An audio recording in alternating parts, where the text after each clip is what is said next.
Welcome back. Thank you so much to everyone who's been in contact, and thank you for all your great feedback. I am really thrilled that I'm helping you out in this way, and I'm glad you've come back to watch the second video of the series of 3, which is helping local councillors to do social media well and to use social media to help them get elected.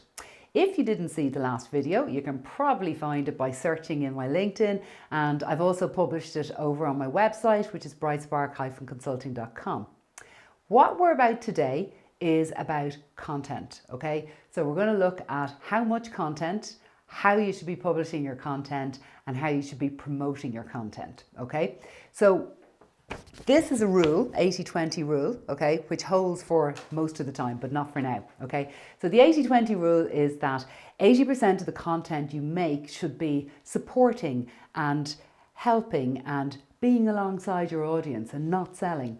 And only 20% is you're going in and you're asking for the sale. I think in your case, it's a little bit different. You can ask for the sale pretty much all the time because you've only got 2 weeks left until the election. Okay, calm, don't worry. We've got this, we've got this.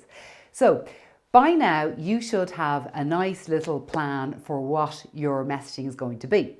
You should have promoted, you should have published some of the content on your desired and chosen social media platforms. So what I'd be saying to you now is you need to be stepping up the level of content you're putting out. Okay, so if you're doing Instagram stories, I would like you to be doing 5 Instagram stories a day.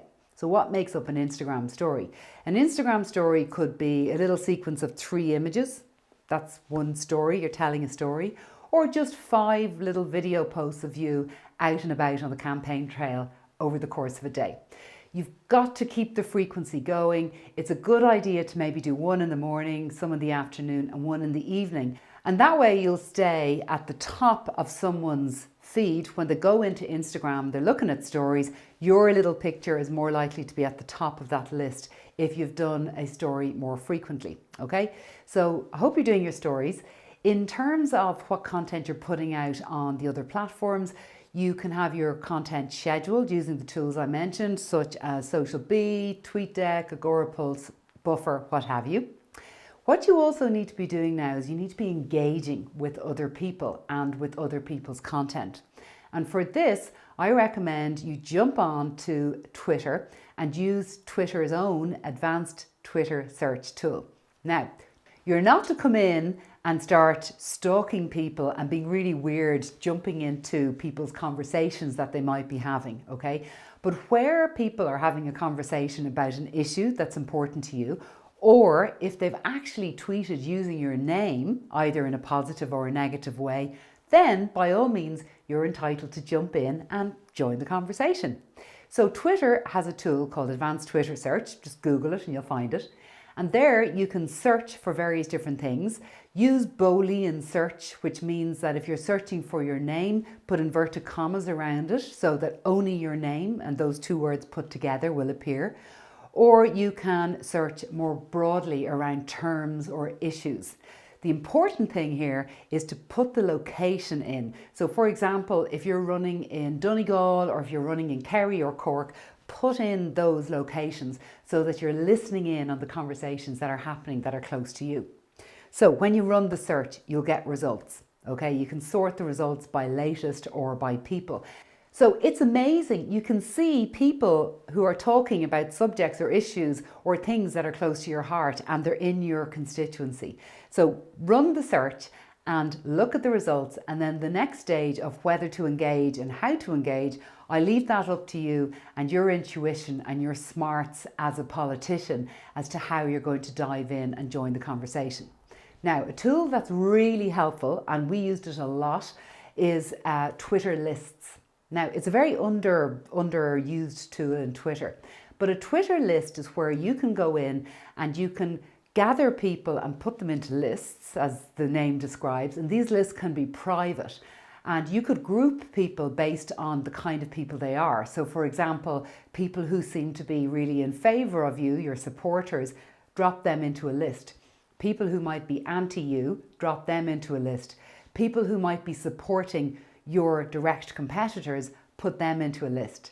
And the very first thing you should do when you get up in the morning and you're having your cup of coffee and you're jumping on to see what's happened in social media overnight is that you're going to open Twitter and you're going to open the list and you're going to see at a glance what the naysayers, what the supporters, what everyone has been talking about overnight. It's a really efficient way of seeing the flows of the conversation and enabling you to dive in. Now, a tool I really like for using Twitter in this way is called TweetDeck. It's their own tool, it's free, and all you need to do is add an account on TweetDeck, your own account, and you can set up different columns so they're showing you different things. So for example, you can look to see mentions of your name, you can look to see mentions of whoever you're running against to see what's being said directly to them, and you can look to see the lists that you're following. So it's a really, really nice dashboard where you can have a look and see what's being said. So it's very important at this stage now that you're on top of Twitter and you know what's being said about you and your competitors and you're ready to dive in with a response. Now, one of the things that we did really well in the campaign we ran for John Boyle was we had the videos made, the ones I mentioned last week, the ones we did at the beginning, and we cut them down into Twitter length, okay? So they were a nice short length for Twitter. And when people were talking on Twitter around, for example, one of his competitors, what their policies might be for the north of Ireland, we were able to dive into the conversation with John's video of him talking about his policies for the north of Ireland. It was really effective, and how I know it was effective was that people liked it and shared it with comments saying how good they thought it was. Okay, so it's something you should seriously consider doing right now, from now until the election is over. Okay, you're publishing your content, you're engaging every day. The next thing you want to do is bring on the ads. Now, I wasn't too sure about the rules of engagement for politicians and whether they're allowed to pay for advertising, but I'm assuming that you are allowed and that you can, because effectively every single thing you're putting out right now is like an advertisement. Ads have revolutionised the targeting and the kind of preciseness that we can have when we're getting our message out to the people that count.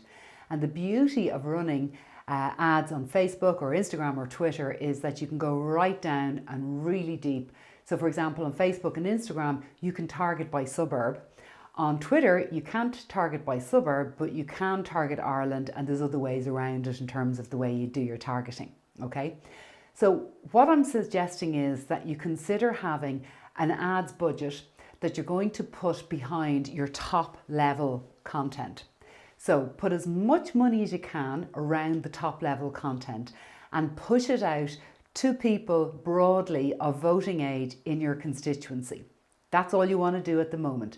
You want to push out your video content, and the more people that watch this, the better. Because what you're going to do is, when they've watched your video content, you can make what's called a custom audience. And you're going to make the custom audience of people who've watched 10 seconds or more of your video. And that is an audience of people who are showing themselves to be interested in you, okay? So the next level of content, you're not paying to show it to everyone of voting age in your constituency. No, no, no. You're being very smart with your money, and you're only paying to show the next level of content to your custom audience. You with me? I hope you're with me on this one. Now you can get smarter with it again.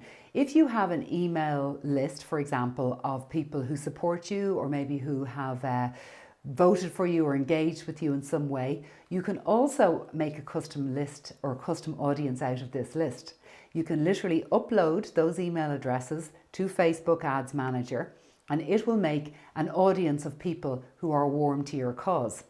You can upload this list of email contacts, and Facebook will make a custom audience for you of people who are warm to your cause. But it gets better than that, okay?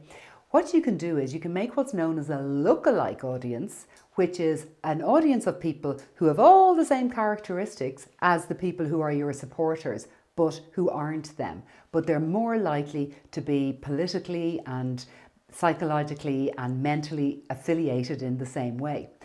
What you can do is you can create a lookalike audience of people who are warm to you. So if you have a list of email addresses, for example, of people who you know support you, You can upload that to the Facebook Ads Manager and create a custom audience.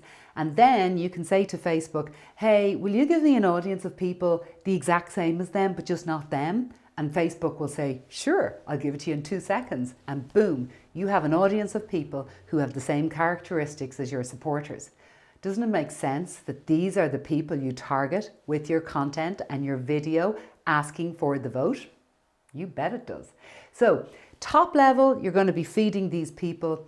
Middle level, you're going to be showing them your more detailed feature posts. And then the very last level, which is the vote for me, please vote for me, vote for me. That is going to be the people who've watched the middle level funnel. Now, when we ran the campaign for John Boyle, we did all of this in 2 weeks, the actual running of the targeting. And what we did at the middle funnel was we made sure that people who saw the first video were shuttled through 2 and 3 before they moved down to the bottom funnel, because we wanted them to be aware of not just 1, but 2 and 3 of John Boyle's campaign messages. Now you can do this as well. Now I am very aware that what I'm describing to you is quite a complex and technical thing, okay? I'm finding it hard talking about the ads targeting without having my trusty slide deck on hand. I'm not doing a plug, but I do have a course in how to do Facebook ads, and it's €199. I'll put the link down below. What I would say to you is, if you've never done ads before, now is not the time to start doing it on your own, okay? If you have done ads before and you haven't had much results, that's okay. Follow my instructions and you will probably find you're going to start getting better results because you're doing it with a structure and a plan. And if this is all too hard for you, you can hit me up on LinkedIn or contact Bright Spark Consulting on the website, and we can talk to you and maybe see if we can help you out, okay? So getting your Facebook ads and your Instagram ads and your Twitter ads running, now is the time you do it. Week 2, you're switching on the engagement, you're publishing, you're chatting, you're engaging, you've got your ads running. What are you doing? Go and do it. See you back here next Monday, and we'll be talking about live streaming. I wouldn't call myself a marketing person unless I didn't put in a little plug at the end, and that is to say that if all of this is sounding too rigorous, too hard, too time consuming for you to get your head around right now, you can always hit me up on LinkedIn or visit the Bright Spark Consulting website and get in touch, and my team will be more than happy to do some of the heavy lifting for you. Okay?